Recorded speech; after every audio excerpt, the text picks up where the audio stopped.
अस्सलाम वालेकुम एवरीबॉडी, कैसे हैं आप सब लोग। Welcome back to my channel हफ़ी एंड ज़ीन। मुझे ये वीडियो बनानी थी काफ़ी दिन से। मैं काफ़ी दिन से सोच रही थी कि मैं ये वीडियो बनाऊँ, वो इसलिए क्योंकि एक हाईली रिलेटेबल इशू है हर एक के साथ। Obviously pandemic COVID is a relatable issue, पर स्पेसिफिकली इसलिए नहीं क्योंकि तो ऑन गोइंग है। For the past 1 year we have been dealing with this, लेकिन मुझे इसलिए ज़्यादा बनानी थी because of the situation in India and Pakistan. India में बहुत ज़्यादा केसेस राइज कर रहे हैं। जो नया वेरिएंट आया है that is deadly.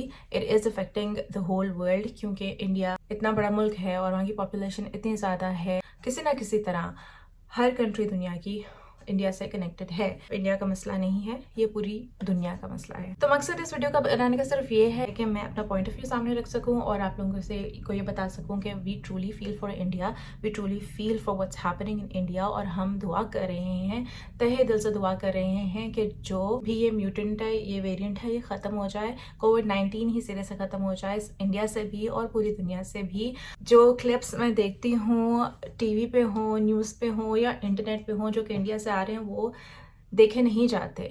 इतना बुरा हाल है वहाँ पर। और mostly I have seen people blaming the government कि उन्होंने पहले से स्टेप नहीं लिए।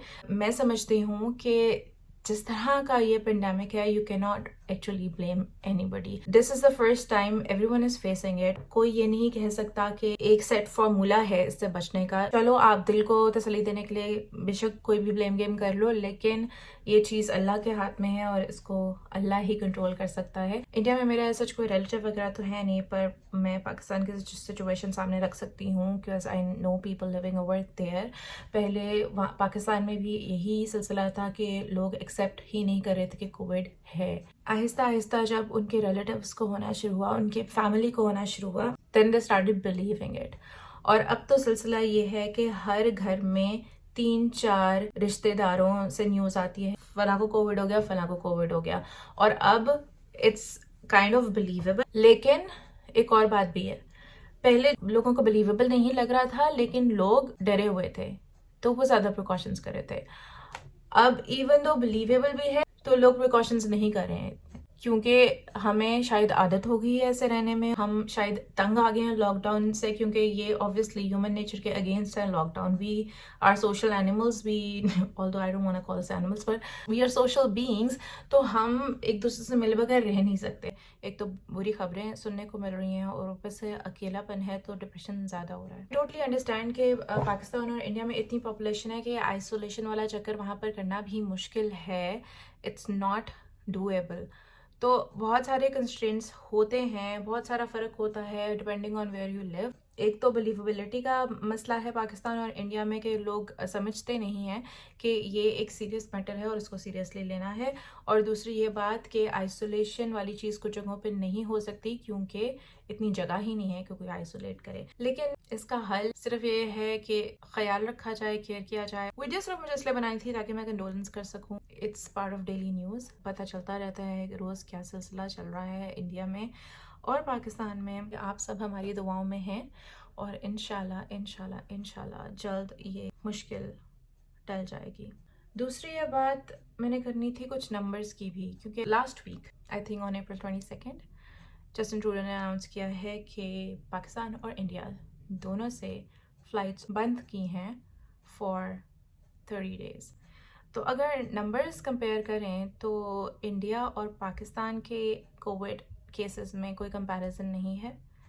ऑल्दो पाकिस्तान की भी पॉपुलेशन बहुत ज़्यादा है, लेकिन इंडिया के साथ उसका कोई कंपैरिजन नहीं है। पाकिस्तान और इंडिया के बॉर्डर्स भी इतने रिस्ट्रिक्टेड हैं एक दूसरे के लिए, वहाँ पे भी इतना आना जाना नहीं है। ये नहीं है कि रोज़ फ़्लाइट्स पाकिस्तान से इंडिया जा रही हों या इंडिया से पाकिस्तान आ रही हों।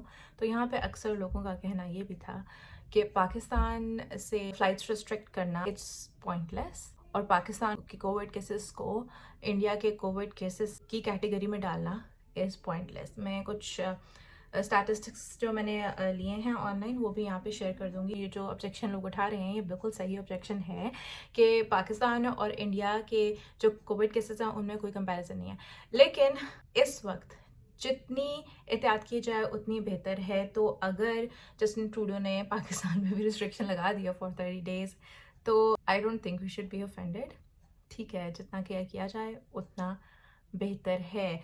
क्वेश्चनेबल चीज़ ज़रूर है, पर I think it's for the good. बात आप लोगों की सही है, पाकिस्तान में इतने केसेस नहीं हैं, इतनी परसेंटेज पर कैपिटा नहीं है कोविड केसेस की जितनी इंडिया में है। और ये बात भी बहुत दुरुस्त है कि बहुत सारे अंडर रिपोर्टेड केसेस हैं, पाकिस्तान में भी हैं और इंडिया में भी हैं, और वो तो मेरे ख्याल से अल्बर्टा में भी होंगे। ऐसा कुछ नहीं हो सकता कि कनाडा में ना हो, कनाडा में भी होंगे, हर जगह पे होंगे, लेकिन क्योंकि वहाँ पे पॉपुलेशन ज़्यादा है तो मैनेज करना मुश्किल है। और I already know some people जिनको हॉस्पिटल में जगह भी नहीं मिल रही है कोविड पेशेंट्स को in Pakistan. Literally people are lying in the corridors, so it's a very crude situation. तो हम सबको इसको एक्सेप्ट करना चाहिए, इन चीज़ों पे इशू क्रिएट नहीं करना चाहिए। We should live with it for the time being, because no one knows what's gonna happen in the future. We are hoping and praying for the good, और इंशाल्लाह अल्लाह बेहतर भी करेगा। दूसरी मैंने बात करनी थी जो बॉर्डर रिस्ट्रिक्शंस रूल ने अनाउंस की थी last week regarding flights from India and Pakistan. India and Pakistan से फ्लाइट्स 30 डेज के लिए मनसूख हो चुकी हैं, no one can come. But बाकी मैं ऑनलाइन बहुत सारे क्वेश्चंस देख रही थी फेसबुक पे और वैसे भी इंटरनेट पे कि कौन लोग आ सकते हैं वापस कनाडा और कौन लोग नहीं आ सकते वापस कनाडा। तो कनाडा वापस आने के लिए आपके पास कैनेडियन पासपोर्ट होना ज़रूरी है। Even if you are a dual passport holder, you need a proper Canadian passport to return back to Canada. Pakistan से डायरेक्ट फ्लाइट लेकर आप नहीं आ सकते हैं, you have to come through a third country, जिसमें टर्किश एयरलाइंस हो सकती हैं, कतर एयरवेज हो सकते हैं, और इवन आप यूएस से भी आ सकते हैं। आई थिंक यूएस का मैंने सुना है कि सबसे ईजीएस्ट वे है आके। ऑब्वियसली आपको यूएस में भी क्वारंटीन करना पड़ेगा, फिर यूएस के बाद आपको कनाडा में भी आकर क्वारंटीन करना ही पड़ेगा। बेशक आप किसी और पासपोर्ट पर ट्रैवल कर रहे हों, लेकिन आपको कनाडा वापस आने के लिए, कनाडा एंटर होने के लिए you need a Canadian passport. अच्छा, जो 3 मैंने आपको रूट्स बताए हैं कनाडा वापस पहुंचने में if you are a Canadian citizen, उनमें सबसे पहला रूट मैंने आपको बताया था टर्किश एयरलाइंस का। टर्किश एयरलाइन में प्रॉब्लम ये है कि अगर आप टर्की में लैंड करते हैं तो वहाँ पे आपको अपना कोविड टेस्ट करवाने के लिए पहले आपको टर्की का वीज़ा अप्लाई करना पड़ेगा। ई वीज़ा जो भी उनका होता है वो वीज़ा अप्लाई करेंगे, वीज़ा जो है आपको मिलेगा, उसके बाद आपको एयरपोर्ट से बाहर जाना पड़ेगा और फिर वहाँ पे आपका कोविड टेस्ट होगा and then you can go back to Canada from Turkey. जो मैंने रिव्यूज़ ऑनलाइन पढ़े हैं उन पे मुझे यही फील हुआ है कि टर्किश एयरलाइंस और Turkish government is not very supportive in this regard, तो इट्स बेटर कि आप टर्की का रूट ना लें। जो इससे बेहतर रूट है वो यूएई का रूट है, वो इसलिए क्योंकि वहाँ पर आपको वीज़ा नहीं लेना पड़ेगा, क्योंकि वहाँ पे कोविड का टेस्ट जो है वो एयरपोर्ट के अंदर ही हो जाता है। तो सिंपल ये है कि आप वहाँ पे एयरपोर्ट पे लैंड करें, वहाँ पे अपना कोविड टेस्ट कराएं, जितनी भी देर लगती है, कोविड का रिजल्ट आने में पॉजिटिव आएगा तो you can travel from the airport back to Canada. और जो तीसरा रूट हमारे पास है वो है यूएस का।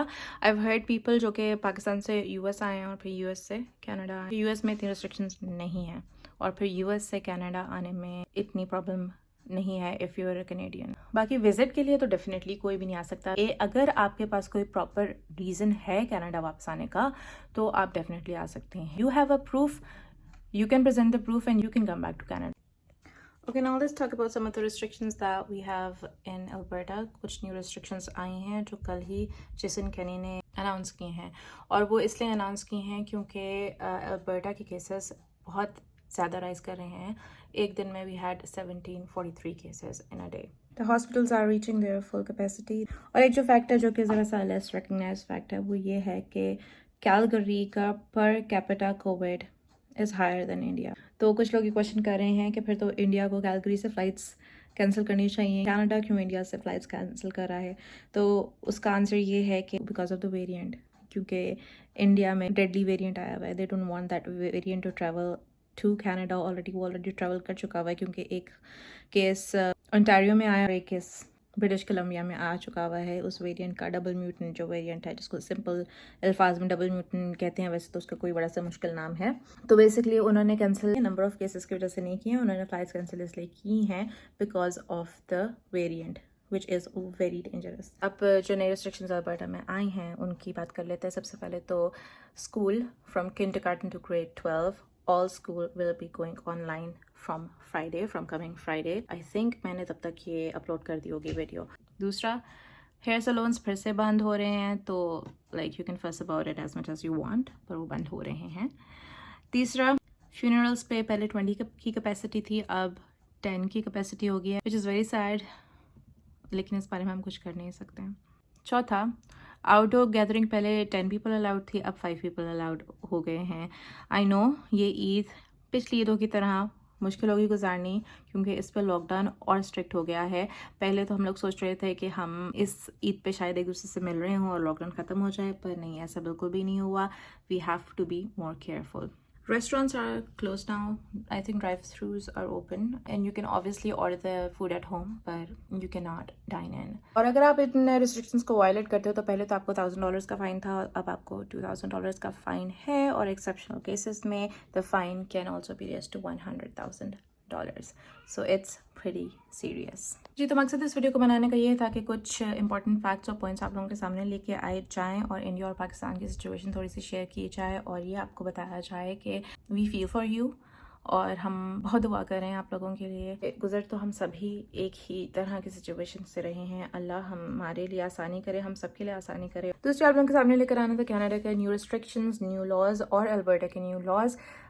बस आपसे डिस्कस करना था और आपसे शेयर करना था what is the current situation in Calgary और अल्बर्टा और कनाडा और इंडिया और पाकिस्तान, ताकि आप लोग अंडरस्टैंड कर सकें। Please take all the precautions you can, क्योंकि ये हमारे लिए भी ज़रूरी है, मेरे लिए ज़रूरी है, आपके लिए ज़रूरी है, हमारे बच्चों के लिए ज़रूरी है, हमारी जनरेशन्स के लिए ज़रूरी है, इस दुनिया के लिए ज़रूरी है। Thank you so much for watching. I hope बहुत सारे लोगों के लिए ये वीडियो कारआमद होगी। मैंने पहली बार ऐसी वीडियो बनाई है, पर I think it was necessary. This is it. I'll be signing out and I hope to see you in the next video with a new vlog. Stay safe. Allah Hafiz.